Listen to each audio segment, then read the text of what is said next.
முதல்ல உன் ஹெல்த்தை பார்த்துக்கணும், அதான் முக்கியம். நான் போய் மெடிசன்ஸ் வாங்கிட்டு வரேன், நீ பார்த்துக்கணும். டே விஸ்வா பார்த்துடு.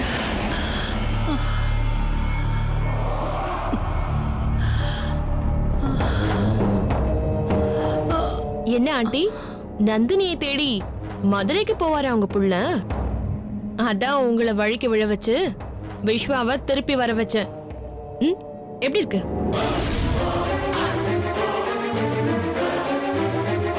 ஆமா ஆண்டி, நான் தான் தரையில எண்ணெயை கொட்டி வச்சு உங்களை விழ வச்சேன். வலிக்குதா இல்லன்னா சுகமா இருக்கா? ஏ நீ நல்லாவே இருக்க மாட்டடி, நீ நாதியத்து போயிடுவ. விஸ்வா வந்ததும் நீ செஞ்சதெல்லாம் சொல்லி உன்னை என்ன செய்யறேன் பாரு.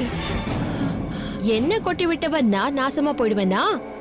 தீச்சட்டி எடுத்த கைக்கு கற்பூரத்தை தடவி விடுன்னு சொன்ன நீங்க நாசமா போயிடுவீங்களா? ஓஷோ,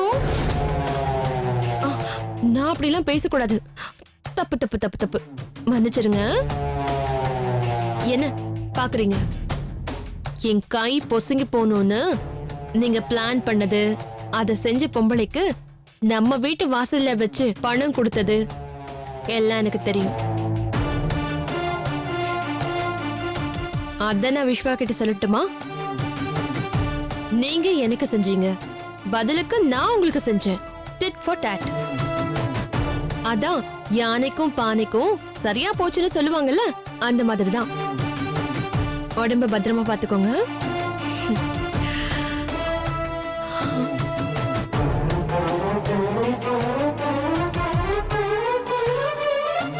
இனிமேலும் நந்தினியை பார்க்க விஸ்வா கிளம்பி போனா உங்க உடம்பு தான் பஞ்சர் ஆகும். Take care, take rest.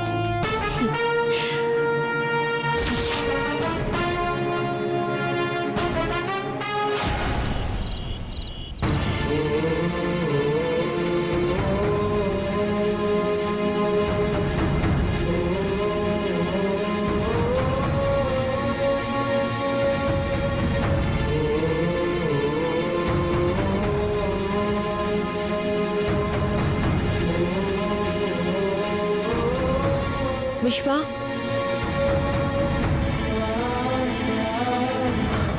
Vishwa, Vishwa, என்ன கண் கலங்கி இருக்கு? என்னாச்சு? இன்னும் என்ன ஆகணும்? சத்தியமா சொல்ற அகிலா, என் நிலைமை விரோதிக்கு கூட வரக்கூடாது. அன்னைக்கு மாமா கேக்குறாரு, அகிலாவோட பிரச்சனை இல்ல நந்தினியை மறந்துட்டீங்களான்னு. யாருமே புரிஞ்சுக்க மாட்டாங்களா அகிலா? என்னமோ எனக்கு நந்தினி மேல லவ் அஃபெக்ஷன் எதுவுமே இல்ல. பேசினா எல்லாரும் தான், உன்னை தவிர எல்லாரும் தான் பேசுறாங்க. எங்க அம்மால ஆரம்பிச்சு மாமனார் மாமியார் சொந்தக்காரன் அத்தனை பேரும் தான் பேசுறாங்க. நான் நந்தினியை உனக்கு தெரியும்ல, என்னால் நந்தினி மறக்க முடியுமா? அவளை தவிர வேற யாராவது என் மனசுல இருக்க முடியுமா? சரி, நந்தினியை விடு. என் குழந்தை, என் மேல உள்ள கோவத்துல என் குழந்தையை பிரிச்சு கூட்டிட்டு போயிட்டான். அந்த குழந்தை இல்லாம ஒரு நாள் கூட நான் தூங்குறது கிடையாது. அந்த பாசம் கூட இல்லாம போச்சு. இனி நான் அந்த குழந்தை எப்ப பாப்பேன்? இல்ல பாப்பல.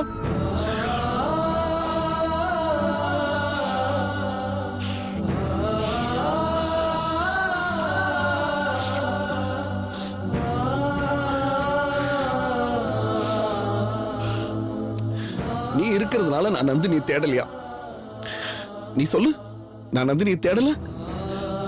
அவ கடைசியா பேசின போன் நம்பரை வச்சு அந்த அட்ரஸை கண்டுபிடிச்சு எப்படியாவது அவளை எங்கேயாவது போய் தேடி கூட்டு வந்து இவங்க எல்லாரும் முன்னாடி நிறுத்தணும்னு தானே நான் போனேன். பாதி வழி போறதுக்குள்ள அம்மாக்கு இப்படி ஆகும் நான் என்ன கனவா கண்டேன்? ஏன் விதி? ஆனா ஒண்ணு அகிலா, என்ன ஆனாலும் சரி, நந்தினியை தேடி கண்டுபிடிச்சு கூட்டு வந்து இவங்க அத்தனை பேர் மூஞ்சிலையும் கரிய பூசுவ அன்னைக்கு உங்களுக்கு புரியும் நந்தினி எனக்கு யாரு. விஸ்வா, நீங்க ஏன் இப்படி எமோஷனல் ஆகுறீங்க? உங்க மனசு என்னன்னு எனக்கு தெரியும். உனக்கு தெரியும், எனக்கு தெரியும். என்னமோ நந்தினி நான் கம்ப்ளீட்டா மறந்துட்ட மாதிரி என்னையும் அவ வாழ்க்கையை தட்டி பறிச்சுட்டு தான் நீங்க வாழ்ந்துட்டு இருக்கான்னு உன்னையும் என்னென்ன வார்த்தை பேசக்கூடாத வார்த்தையெல்லாம் பேசிக்கிட்டு இருக்காங்க. கேட்கறதுக்கு மனசுக்கு எவ்வளவு கஷ்டமா இருக்கு தெரியுமா? மனுஷங்க தானே இவங்களா?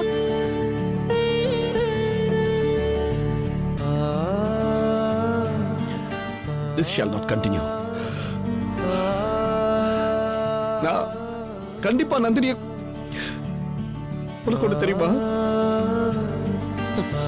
நான் நந்தினியோட சரியா வாழவே இல்லை இன்னை வரைக்கும். ஆரம்பத்துல இருந்து ஏதோ ஒண்ணு மாத்தி ஒண்ணு பிரச்சனை தான். நான் அவளோட சேர்ந்து இருந்ததை விட பிரிஞ்சிருந்தது தான் ஜாஸ்தி.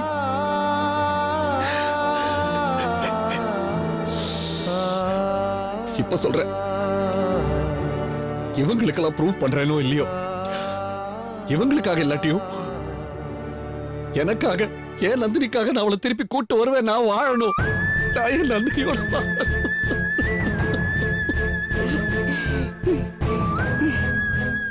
இனி வேஸ்ட் பண்ண மாட்டேன். ஒரு நிமிஷம் கூட வேஸ்ட் பண்ண மாட்டேன். பாவம் எங்க இருக்காளோ, என்ன கஷ்டப்படுறோம்.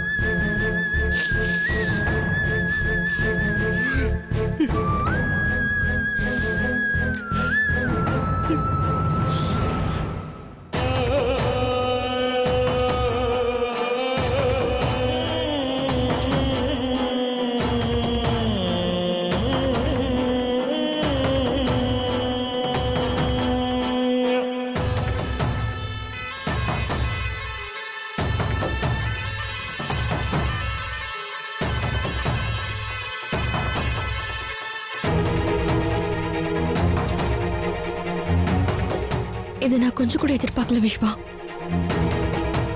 என் குழந்தை கலைஞ்சதுனால அனுதாபத்துல என் மேல சாஞ்சிருவீங்கன்னு நினைச்சேன்.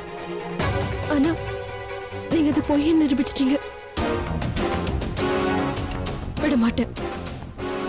நந்தினி உங்களோட மனசுல இருந்து துரத்தி விட்டுட்டு முழுக்க முழுக்க நான் மட்டுமே உங்க மனசுல இருப்பேன். அதுக்கு என்ன பண்ணுமோ நான் அதை செய்யறேன்.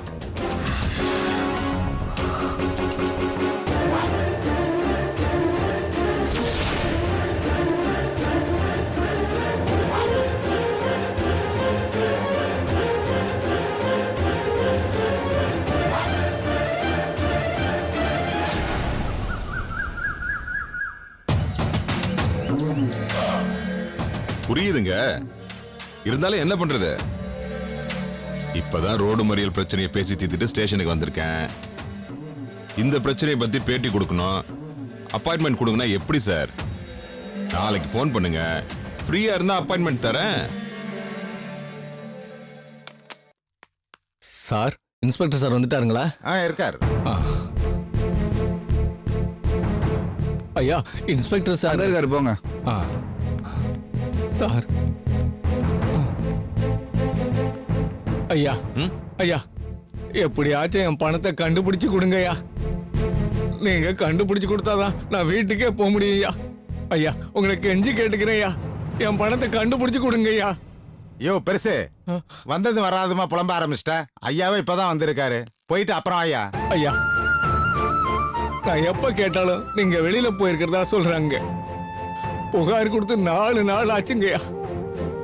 10 லட்சம் ஐயா. அநியாயமா ஆட்டோல பறி கொடுத்துட்டேன் ஐயா. ஐயா ஐயா, அதை எப்படியாவது கண்டுபிடிச்சு கொடுங்க ஐயா. நீங்க என்னைக்கு கம்ப்ளைண்ட் கொடுத்தீங்கன்னு சொல்லுங்க. 4 நாளைக்கு முன்னாடியே நான் கம்ப்ளைண்ட் கொடுத்தேன் ஐயா. கிருஷ்ணான்னு என் பேரை போட்டு எழுதி கொடுத்தேன் ஐயா. என்ன பாக்குறீங்க? அதை எடுங்க. அதான் எடுக்கிறேன் சார்.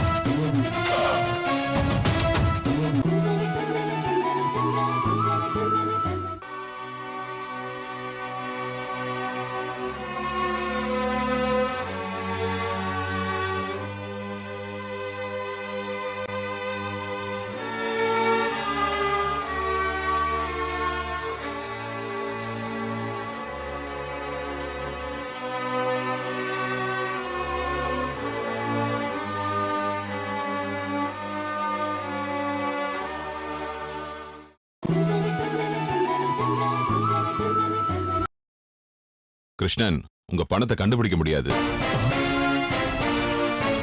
ஐயா என்ன பாக்குறீங்க? இந்த கம்ப்ளைண்ட வச்சு ஒண்ணும் பண்ண முடியாது கிருஷ்ணன். அப்படிலாம் சொல்லாதீங்க. என் மூத்த பொண்ணு பிரியாவோட கல்யாணத்துக்காக இருக்கிற நிலத்தை வித்து கொண்டு வந்த பணம் யாது. அது இல்லாம அவளுக்கு கல்யாணமே நடக்காதியா. அதுக்கு நான் என்ன பண்ண முடியும்? ஆட்டோல பணத்தை தொலைச்சதா கம்ப்ளைண்ட் கொடுத்திருக்கீங்க. ஆ, சென்னை சிட்டில என்ன ஒரு ஆட்டோவா ஓடுது? 1 லட்சம் ஆட்டோ ஓடுது. நான் எங்க போய் தேட முடியும் சொல்லுங்க? அது மட்டும் இல்ல, நீங்க ஆட்டோல ஏறினது சாலிகிராமத்துல, இறங்குனது வலசரவாக்கத்துல. ஆனா கம்ப்ளைண்ட்ல ஆட்டோவை பத்தியோ ஆட்டோ டிரைவரை பத்தியோ ஒரு அடையாளமும் எழுதி கொடுக்கல. இப்படி மொட்டையா கம்ப்ளைண்ட் கொடுத்தீங்கன்னா எதை வச்சு நாங்க பணத்தை கண்டுபிடிச்சு கொடுக்க முடியும்? ஐயா எனக்கு இருந்த பதட்டத்துல எதையும் நான் சரியா கவனிக்கல ஐயா. போன் பேசுற அவசரத்துல பணத்தை மறந்துட்டு இறங்கிட்டேயா. ஐயா நீங்க தான் எப்படியாவது ஆட்டோவை கண்டுபிடிச்சு என் பணத்தை மீட்டு கொடுக்கணும் ஐயா. சான்ஸே இல்ல. பணத்தை மறந்துட்டு வீட்டுக்கு போங்க.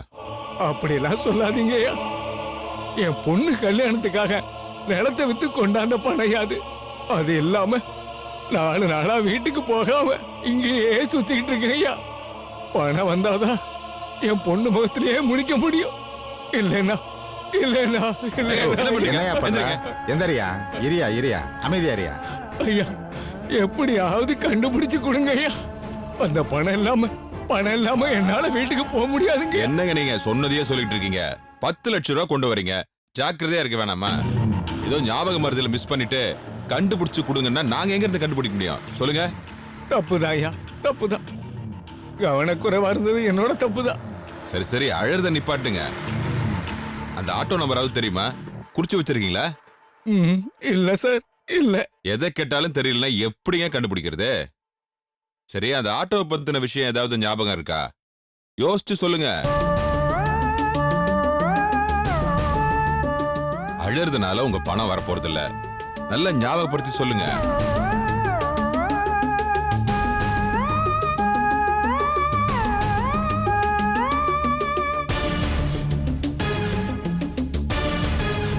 ஐயா இப்ப ஞாபகத்துக்கு வந்துருச்சுங்க. அந்த ஆட்டோல ஒரு ஸ்டிக்கர் ஒட்டி இருந்துச்சுங்க ஐயா. ஸ்டிக்கரா? என்ன ஸ்டிக்கர்? அது ஐயா வேணும்னா நான் வரைஞ்சு காட்டுட்டுங்களா? உட்காருங்க.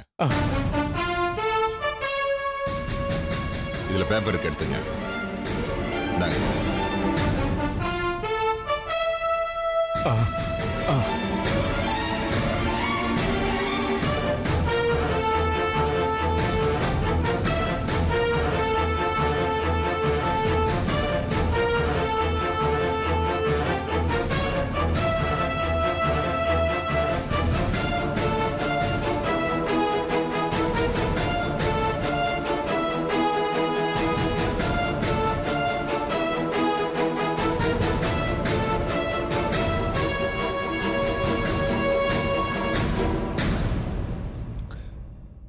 இந்த மாதிரி ஸ்டிக்கர் தான் ஐயா அந்த ஆட்டோல ஒட்டி இருந்துச்சு. ஓ, ஸ்வஸ்திக் ஸ்டிக்கரா? ஆமாங்கய்யா, இதே தான் ஒட்டி இருந்துச்சு. ஓகே, இந்த க்ளூவை வச்சு நான் விசாரிச்சு பார்க்கறேன். நீங்க வீட்டுக்கு கிளம்புங்க. ஐயா என் பணம் எப்படியும் கிடைச்சிரும். அதை வாங்கிட்ட பிறகு நான் வீட்டுக்கு போறேன் ஐயா. சொன்னா கேளுங்க. உங்க போன் நம்பர், வீட்டு அட்ரஸ் எல்லாம் கொடுத்துருக்கீங்கல்ல? ஆட்டோவை கண்டுபிடிச்சோன்னா நானே கூப்பிடுறேன். இப்ப கிளம்புங்க. ஐயா நான் கிளம்புங்க முதல்ல.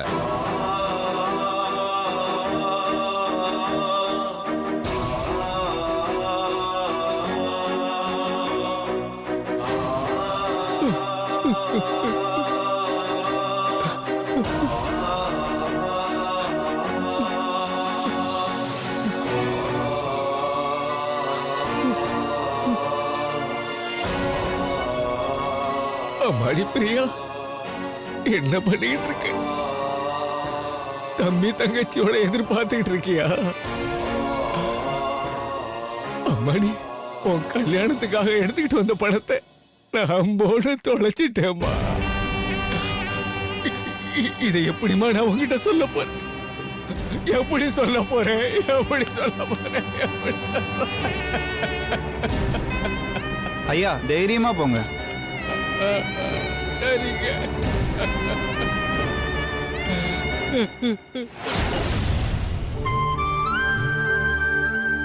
நானே உன்னை வந்து பார்க்கணும்னு நினைச்சேன் அகிலா. நல்ல வேளை நீயே இங்க வந்துட்ட. உனக்கு கர்ப்பம் கலைஞ்சிருச்சுன்னு கேள்விப்பட்டேன். ரொம்ப கஷ்டமா இருந்துச்சு. ஒரு பொண்ணுக்கு வரக்கூடாத கஷ்டம் இது. கரு உண்டான உடனே சந்தோஷம் மட்டும் இல்ல, ஒரு எதிர்பார்ப்பும் உண்டாயிடுது. அது உடையிற மாதிரி கரு கலைஞ்சிருச்சுன்னா அதை தாங்கிக்க ஒரு தனி பக்குவமே வேணும் அகிலா. ஆமாங்கா, அதுவும் சாதாரணமா இயற்கையா கலைஞ்சிச்சுன்னா அது வேற. சதி பண்ணி கரு கலையிறதுன்னா அது ரொம்ப கொடுமைக்கா. ஏய், என்ன சொல்ற நீ? ஆமாக்கா, நந்தினியோட அக்கா வீட்டுக்கார் சுந்தரோட வேலைதான் இது. ஆமா, நீ சும்மாவா விட்ட? நான் என்ன பிரச்சனை பண்ணாலும் அது விஸ்வாவை தான் பாதிக்கும். அதனாலதான் நான் பேசாம இருந்துட்டேன்க்கா.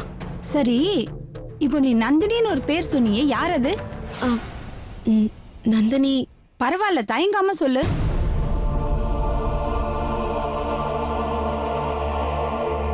நந்தினி தான் விஸ்வாவோட ஃபர்ஸ்ட் வைஃப்.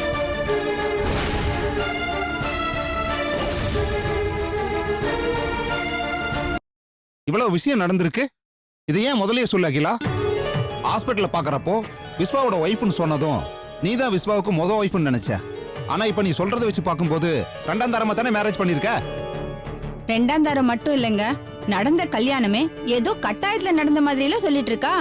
இவளும் விஸ்வாவும் பழகுனது, இவ குழந்தை உண்டானது எல்லாத்தையும் தெரிஞ்சுக்கிட்ட நந்தினி விஸ்வாவை மிரட்டி கற்றா தாலியன்னு சொன்ன மாதிரில சொல்லிக்கிட்டு இருக்கா. ஏன் அகிலா, இதெல்லாம் முன்னாடி எங்க கிட்ட சொல்லியிருந்தா நாங்க வந்து முறைப்படி அவங்க கிட்ட பேசி என்ன நடக்கணுமோ அதை நடத்திருப்போம்ல. இப்போ எல்லாமே முடிஞ்சு விஷயமே கைமீறி போன அப்புறம் சொல்றியம்மா. இல்லக்கா, நான் விஸ்வாவை கல்யாணம் பண்ணிக்கணுங்கிற எண்ணத்திலேயே முதல்ல இல்ல. நந்தினியும் விஸ்வாவையும் சேர்த்து வச்சுட்டு நான் வேலைக்கு போலாம் தான் இருந்தேன். அதான் இத பத்தி நான் உங்ககிட்ட முன்கூட்டியே சொல்லல. நீ ஏன் அப்படி நினைச்ச? உனக்கு எந்த உரிமை இல்லைன்னு பயந்து போய் நினைச்சியா? ஒன்னு தெரிஞ்சுக்க, அந்த விஸ்வா உனக்கு பண்ணது அயோக்கியத்தனம். கட்டின பொண்டாட்டி உயிரோட இருக்கும்போது உங்களோட பழகி ஒரு குழந்தைய கொடுத்தது மன்னிக்க முடியாத குற்றம். அப்படி செஞ்சவனுக்கு நியாயமா பார்த்தா நீ தண்டனை வாங்கி கொடுத்துருக்கணும். அதை விட்டுட்டு அவனையும் அவன் பொண்டாட்டியை சேர்த்து வச்சுட்டு விலகி போகணும்னு நினைச்சிருக்க. அப்படி நினைச்சதுனாலதான் அந்த சுந்தர் கொழுப்பெடுத்து போய் உன்னை ஆளுங்களை விட்டு அடிச்சு உன் குழந்தையே இல்லாம பண்ணிருக்கான். இதெல்லாம் எனக்கு முன்னாடியே தெரிஞ்சிருந்தா உன் வாழ்க்கையே வேற மாதிரி அமைச்சு கொடுத்துருப்பேன் தெரியுமா? அகிலா, நீ நடந்ததை விடு. இப்போ உன் வாழ்க்கை எப்படி இருக்கு? விஸ்வா உன்னை மனைவியா ஏத்துக்கிட்டு சந்தோஷமா குடும்பம் நடத்துறாரா இல்லையா?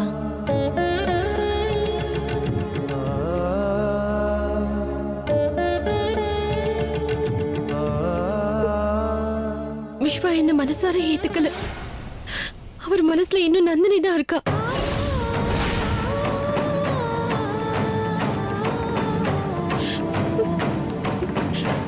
என் அப்பா மட்டும் உயிரோட இருந்திருந்தாருன்னா என் வாழ்க்கைக்கு என்ன பண்ணணுமோ அதை பண்ணி கொடுத்திருந்திருப்பாரு. ஆனா எனக்கு அந்த கொடுப்பனையும் இல்லாம போயிடுச்சு. அகிலா கூட தான் நீங்க வாழணும், இனிமே அவதான் உங்க பொண்டாட்டின்னு சொல்லி டைவர்ஸ் நோட்டீஸ் கொடுத்துட்டு போயிட்ட நந்தினி. ஆனா விஸ்வாவை சுத்தி இருக்கவங்க என் கூட விஸ்வாவை சேர்ந்து வாழ விட மாட்டேங்கிறாங்க. இல்லாததையும் பொல்லாததையும் சொல்லி விஸ்வாவோட மனச நந்தினி பக்கமே வச்சிருக்காங்க. இது தப்புன்னு சொல்லி என் வாழ்க்கையை மீட்டு கொடுக்க எனக்குன்னு உறவே இல்லாம போயிடுச்சு. விஸ்வாவோட மனசு என் பக்கம் திரும்பிடும்னு ஒவ்வொரு நாளும் நான் காத்திருந்தது எல்லாமே வீணா போச்சு. நேத்து கூட அவர் என்ன சொன்னார் தெரியுமா? நந்தினியை தவிர என் மனசுல வேற யாருக்குமே இடம் இல்ல. எனக்கு பொண்டாட்டினா அது நந்தினி மட்டும்தான். கூடிய சீக்கிரம் அவனை கண்டுபிடிச்சு கூட்டிட்டு வந்து குடும்பம் நடத்த போறேன்னு சொன்னாரு.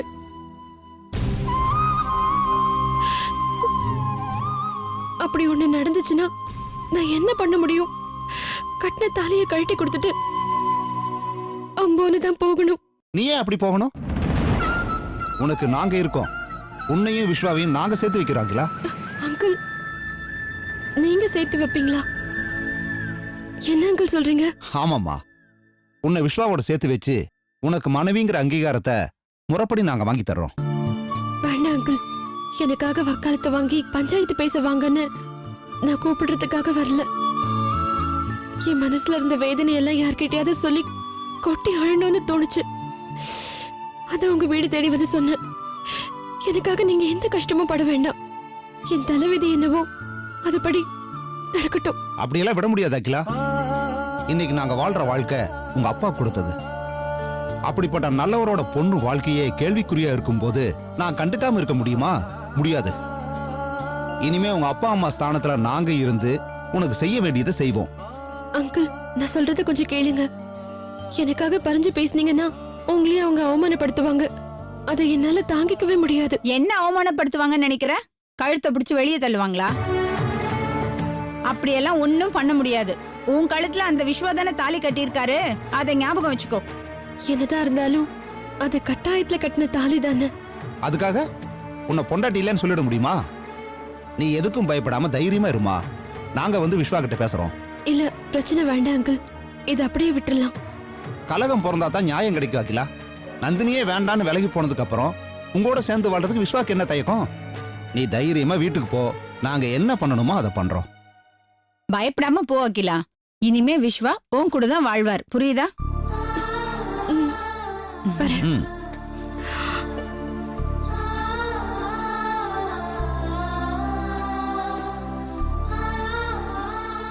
எப்படியாவது உங்க 2 பேரையும் சேர்த்து வச்சிடணுங்க. ஆமாம்மா, இதை நல்லபடியா முடிச்சு வச்சா தான் நிம்மதி. ஆமாங்க.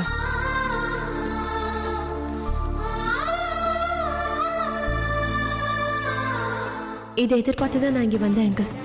நீங்க விஸ்வா வீட்டுக்கு வரணும், பிரச்சனை பண்ணணும். அப்படி செஞ்சாதான் நந்தினி அவர் மனசுல இருந்து ஒழிச்சு கட்டிட்டு நான் நிரந்தரமா அதுல இருக்க முடியும். அதுக்காக தான் உங்க முன்னாடி அழுது சீன் போட்டேன். சீக்கிரமா வந்து பிரச்சனையை ஸ்டார்ட் பண்ணுங்க அங்கிள்.